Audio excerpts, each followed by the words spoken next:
All right, we're gonna tour the Nina and Pinta. And I probably won't talk that much because I think other people will probably talk, but look at how small those boats are compared to, I mean, even these like pleasure boats are almost as big as those. And there are certainly boats out here that are definitely bigger than those things.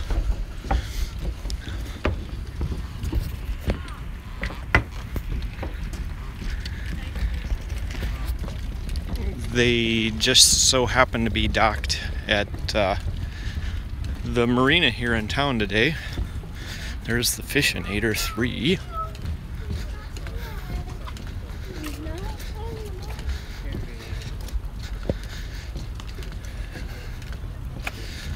Yeah, looking at these boats, I would think they'd be a lot bigger than that. We're supposed to get like people that know what they're doing tell us and narrate it, so hopefully they will have some good things to teach you about this, because I really don't know a huge amount. Have to wait till the family catches up though. So this is the Nina. So there's Traverse City. There's the Park Hotel over there, or Park Place or something. I played drums there once.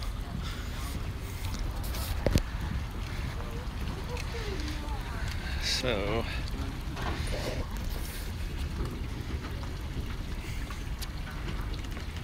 and after the Arizona trip or something, just start sailing. Yeah. You guys ready? Yeah, you can board. Wow, this is really something. Yeah.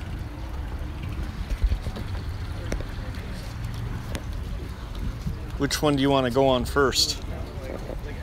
I'm going to go here.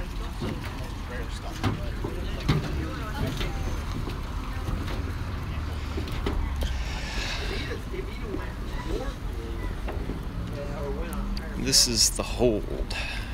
The hold is where food and extra gear, water, and animals were kept. No people were below. All crew lived, ate, and slept on deck. We can't go down there, it says. I think that's probably sails there. The windlass provides mechanical advantage needed to handle the heavy anchors a caravel carries. It can be used to kedge the ship out of shallow water or up to a wharf. The wooden handles provide leverage and are moved as the drum turns. It's pretty neat. So, not a huge amount of room on here.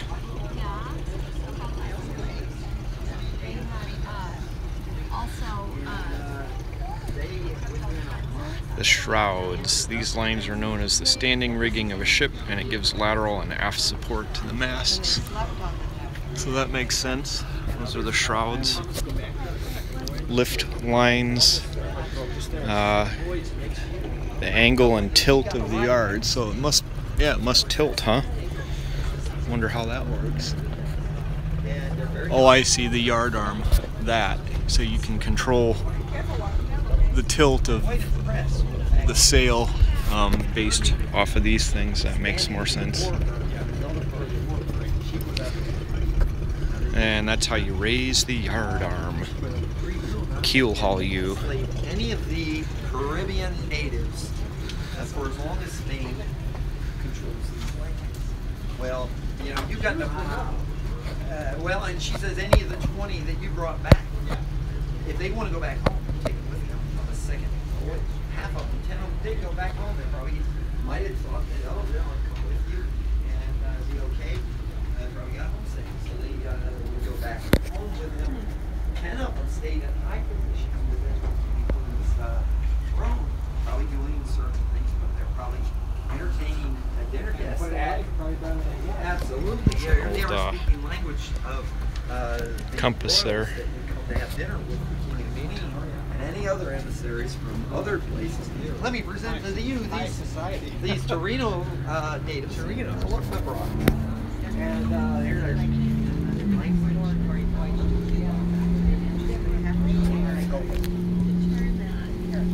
I'm gonna walk over to the next one.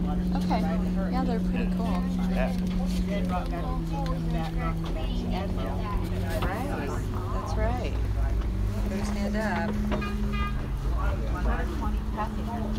What? 120 passengers.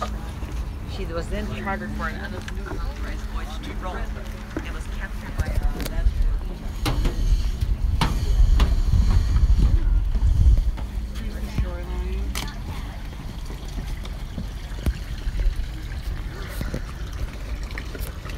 This one's bigger. It's a Pinta.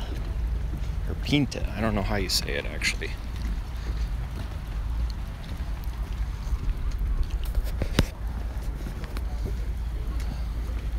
Yeah.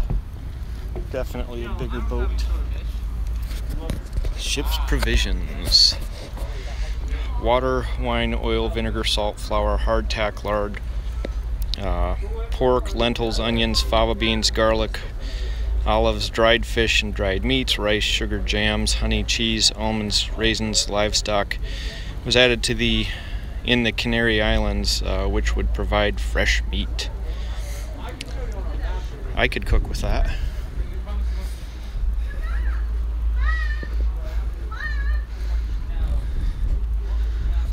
So this one's they've got 3 masts. I guess that one's a 3. Well, there's one. Yeah. Interesting. All kinds of stuff up here.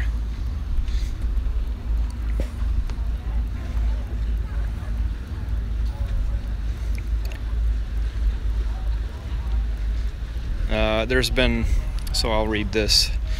There's recently been renewed interest in the symbolism and crosses on the sails on the ships, which may have something to do with the recent interests in the Knights Templar. Vasco da Gama was a Knight of Christ, the modified name of the Knights Templar, and Prince Henry the Navigator was a Grand Master of the order, which functioned well into the 16th century, the members devoting themselves to maritime activity.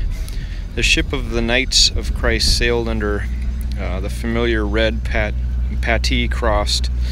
It has been suggested that the same cross was used by Columbus on his 3 ships. Whether this is true or not, we will never know.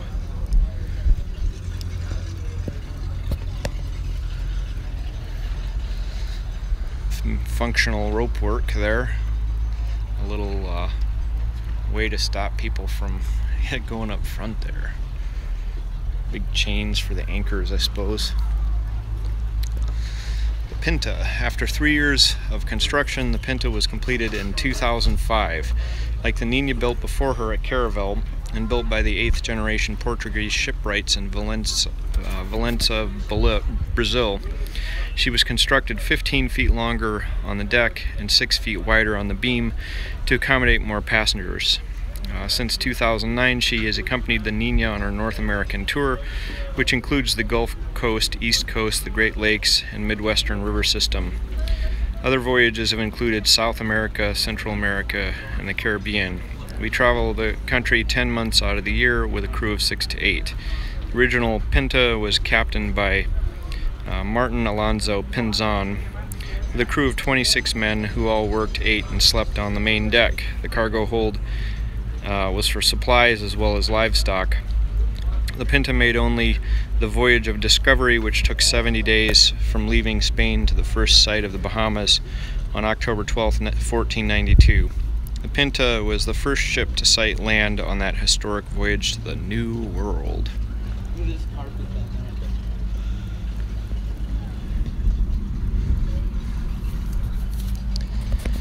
History of the original Pinta. Prince Henry the Navigator, born in 1394, was the 3rd child of King John I of Portugal and Philippa of Lancaster, the daughter of John of Gaunt. Henry encouraged his father to conquer Pinta, 1415, the Muslim port of the North African coast across the Straits of Gibraltar. The Moorish port of Pinta has been the base for the Barbary pirates that continually attack the Portuguese coast, depopulating villages by capturing their inhabitants to be sold in the African slave market. Henry wanted to stop the pirate attacks, but the ships that sailed the Mediterranean at the time were too slow and too heavy to make the voyage. Under his direction, a new and much lighter ship was developed, Caravel, which would allow sea captains to sail further, faster, and much more efficiently. In 1477, Columbus was in Lisbon, Portugal, learning many useful things from his Portuguese shipmates, who were the world's finest mariners of that era. He was among people who could teach him Portuguese and Castilian, the languages of far-ranging seamen, Latin to read the geographical works of the past, mathematics and astronomy and celestial navigation, shipbuilding and rigging, and above all, discovery. Ooh, we get to go up top here.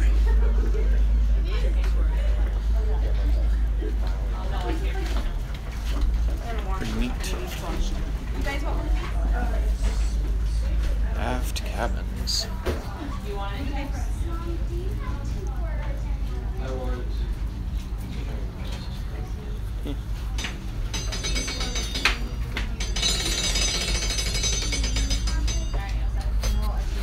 So there's the dimensions, I guess.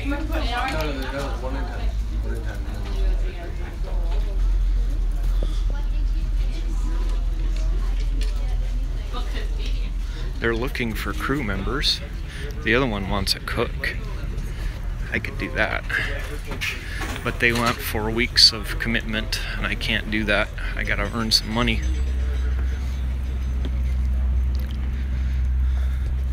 Where the heck do they... I'm not seeing the... Ooh, there's a little replica cannon. You like that, don't you? Cannon made from bronze, brass, and later iron. These cannons were mainly used for signaling other ships while out to sea.